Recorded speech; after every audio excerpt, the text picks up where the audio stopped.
E aí galera, como vocês estão? Espero que esteja todo mundo bem nesse domingo. E hoje, William Monoy de volta aqui na área.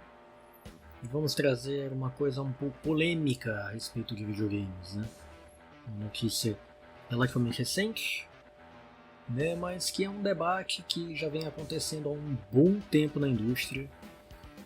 E é um debate que pouca gente atenta, mas que diz muito respeito a mim, tanto como jogador quanto como ex-programador. E ele diz respeito a como os jogos são produzidos, como são aproveitados os recursos que são disponibilizados para o desenvolvimento de jogos. Então, realmente, vem muito ao encontro da minha expertise, porque aqueles que me acompanham talvez não saibam, porque eu não cheguei a falar muito aqui no canal, mas quem me conhece já sabe que eu atuei como programador, como desenvolvedor, durante 4 anos. Então eu tenho um certo know-how sobre desenvolvimento, Lógico que eu, infelizmente, não cheguei a trabalhar na indústria de jogos propriamente dita, é um sonho que eu tinha, mas eu tenho noção, porque eu já cheguei a desenvolver alguns pequenos protótipos, então eu tenho uma certa noção de game development e game design, até certo ponto também. Então, essa matéria que eu vou tratar hoje, ela diz muito respeito a mim como jogador e como desenvolvedor. Então, eu tenho 2 flancos aqui para tratar a respeito dessa matéria.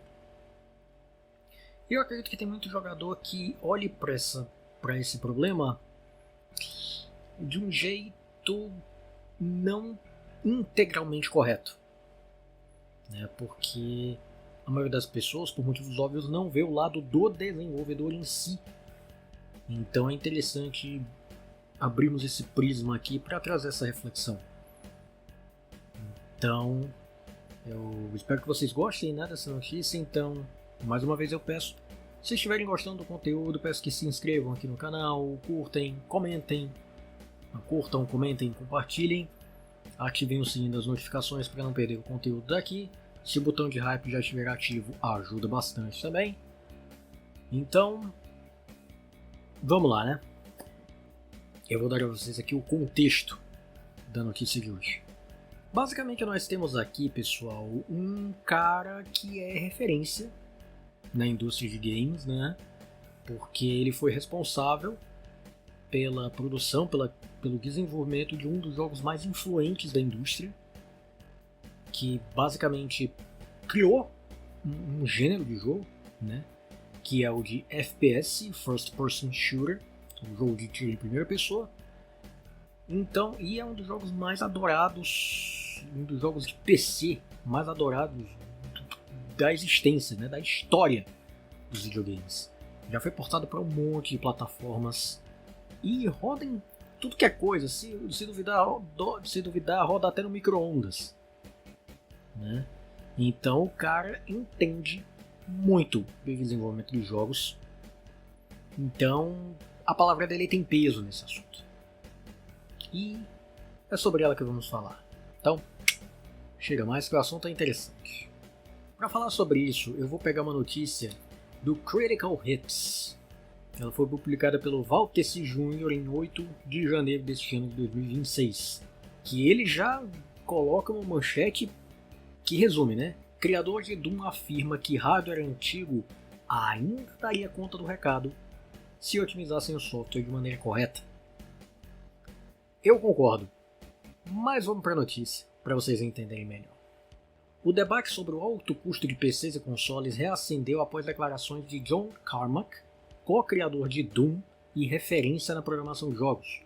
A crítica surgiu após uma simulação hipotética levantada por uma pesquisadora do Google, Laurie Voss, que propôs um mundo sem a fabricação de novos processadores.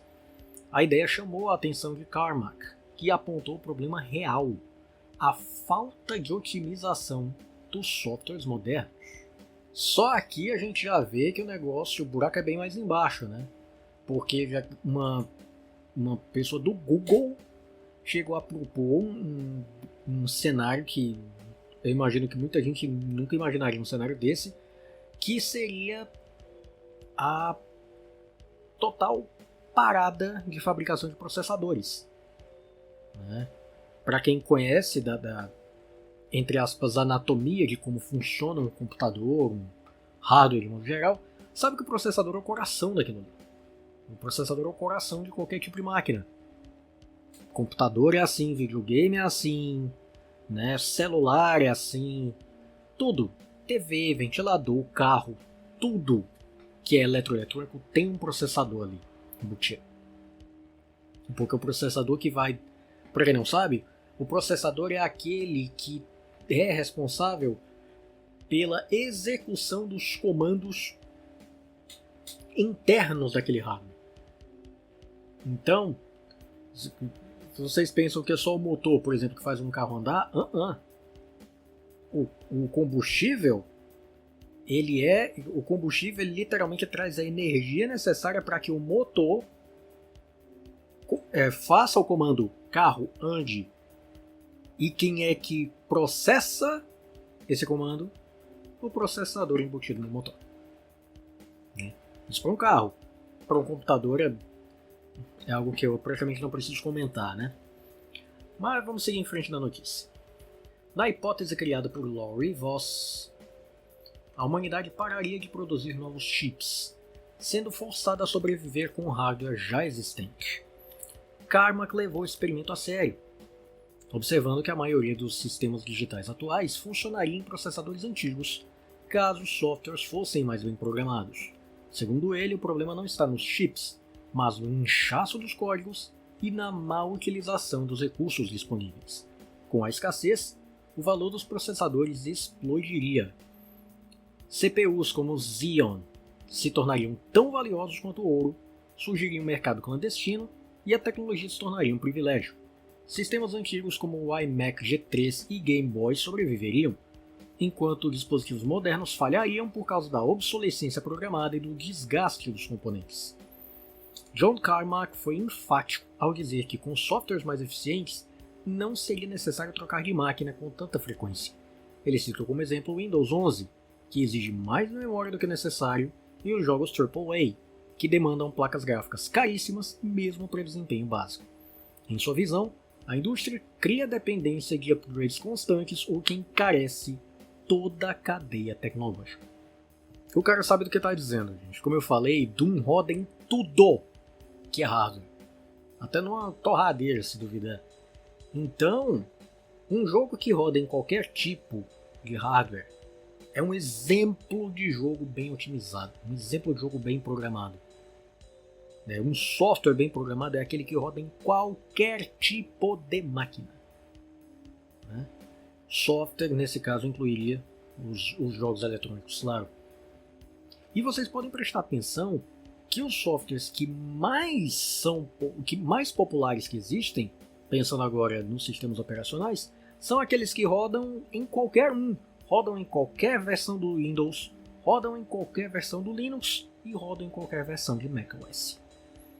Se rodam em qualquer versão significa que são bem programados, são bem otimizados, o código é escrito de maneira limpa, enxuta e que o sistema consegue ler sem precisar de processamento extra e fragmentação de memória.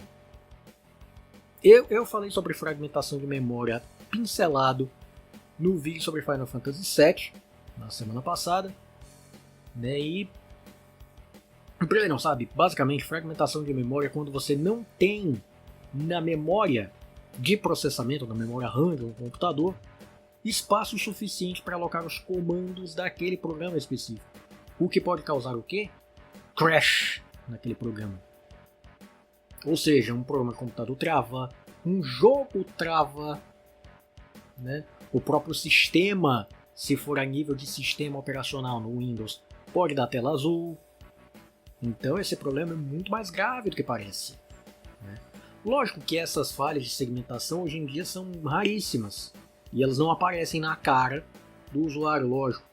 Mas em linguagens mais antigas como C, eram problemas que apareciam para a pessoa que está ali rodando o software, rodando o executável.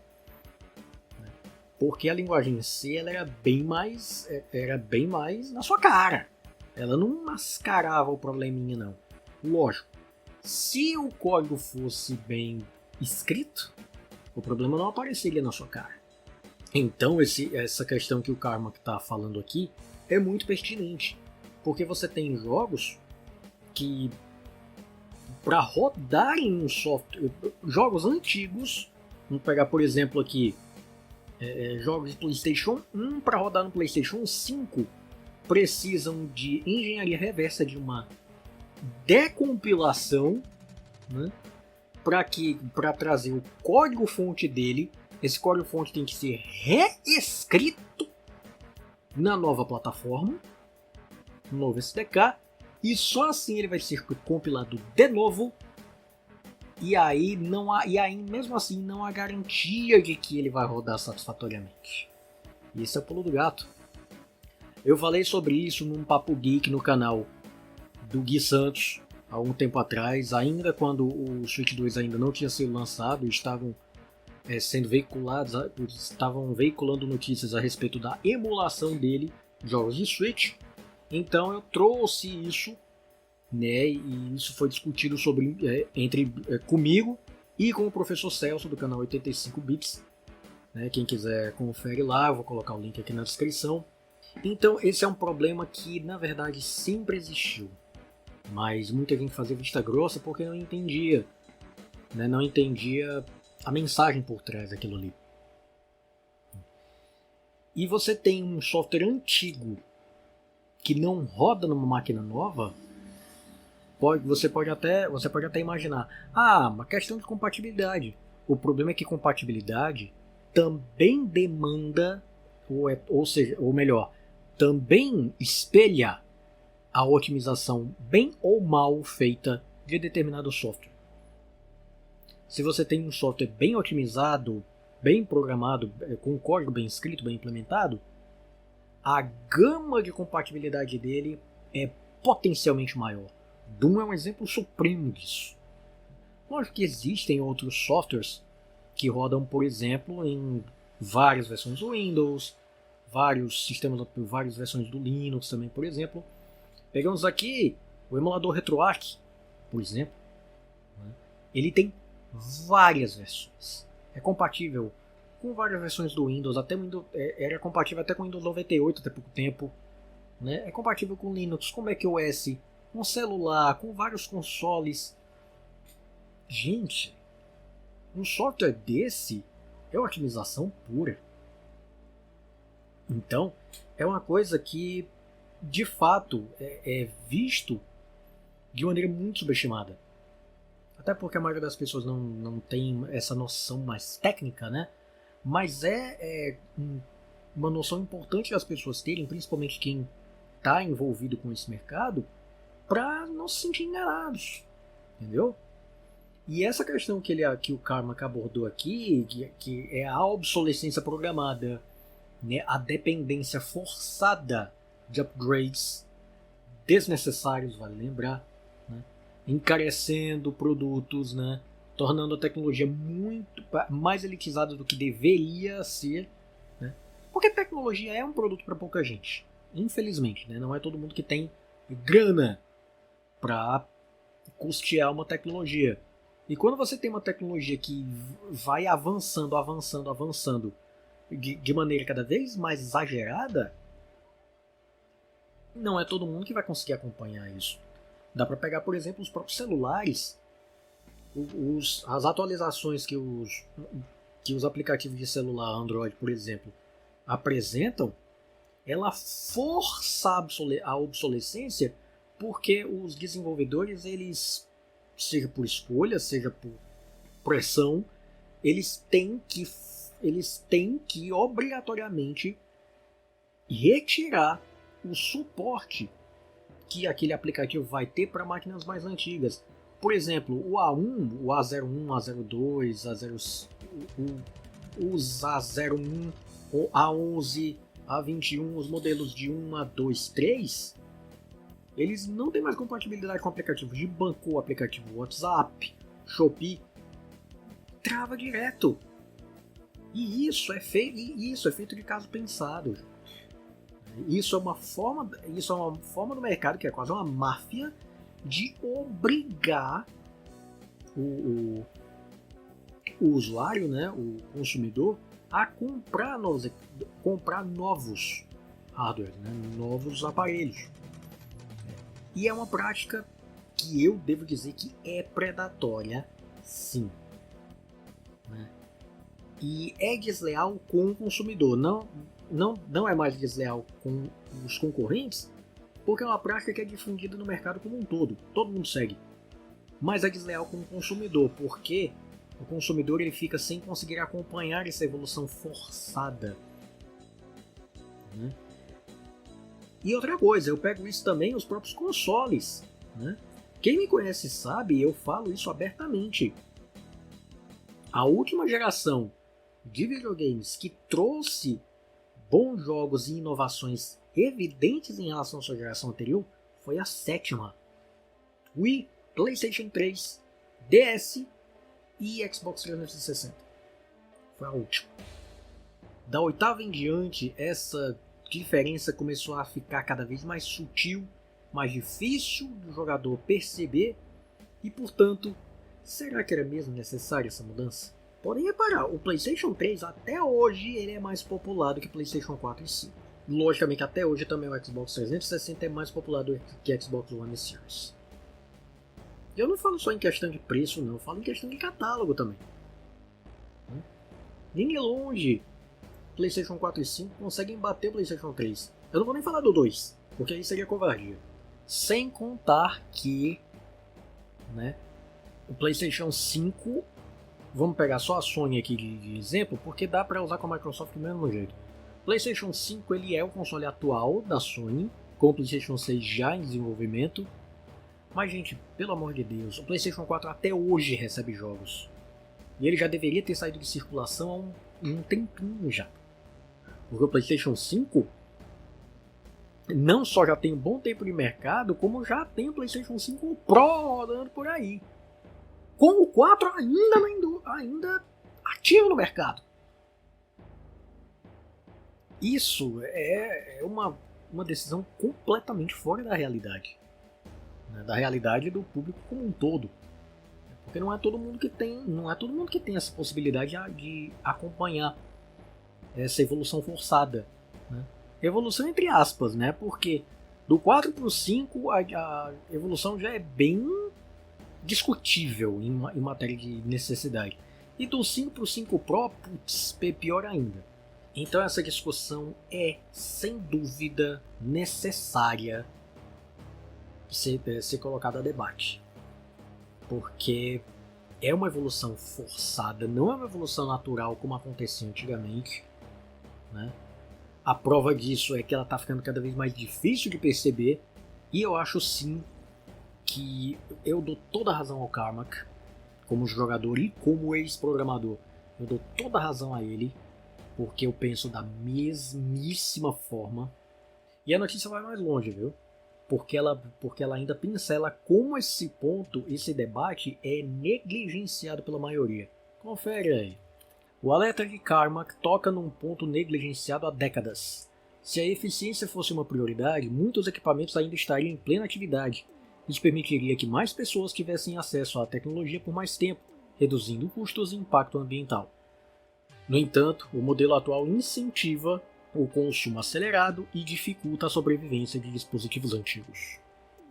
Enquanto a indústria seguir essa lógica, os preços continuarão subindo e a dependência por hardware mais potente só aumentará.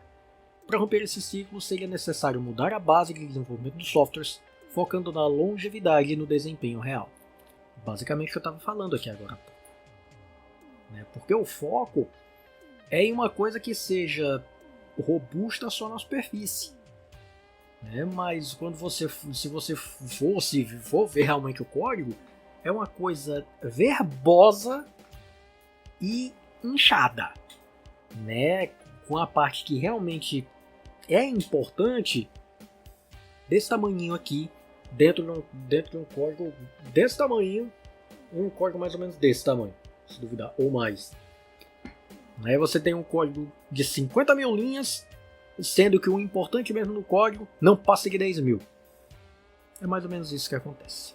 Eu sinceramente espero que isso seja levado em consideração ainda mais agora com o Carmack levando isso a público, né, sendo uma opinião pessoal dele, e é um cara que tem muito respaldo na indústria, então eu imagino que a opinião dele não vai ser ignorada, e eu espero que não seja, porque ela pode definir o futuro da indústria como a gente conhece. Eu espero que o povo não só saiba que ele tem essa opinião, como também reflita com a opinião dele e se pergunte: será que o caminho que a gente está seguindo vai de fato garantir a sobrevivência da indústria? Porque não esqueçam, né, para quem não sabe, confiram, tem um vídeo no meu canal aqui falando sobre isso também, que o crash da indústria de videogames de 83 não foi muito diferente do que a gente está vivendo hoje. Tinha um monte de produto igual, lógico que a qualidade era duvidosa para a época, né? Então a indústria se saturou e basicamente os videogames estavam fadados à autodestruição. A indústria de videogames estava fadada a morrer aqui nos lados do Ocidente, lá em 83. A situação de hoje não é muito diferente. Só mudou o poder de processamento. Mas o cerne da coisa não está muito diferente não. Um monte de produto idêntico, sem alma, sem identidade e pior, sem otimização. Como acontecia lá em 83. Né? Eu não sei se a Nintendo vai ser capaz de salvar hoje em dia. Talvez a salvação venha de John Carmack e de outros que pensam como ele. E é exatamente isso que eu espero que aconteça. Mas claro, essa é apenas a minha opinião, como jogador e como ex-programador. Mas é a opinião de vocês. Coloque aqui nos comentários e, novamente eu peço, curtam, comentem, compartilhem, ativem o sininho, se inscrevam no canal e deem hype aqui no vídeo também. Deus abençoe vocês e até o próximo vídeo.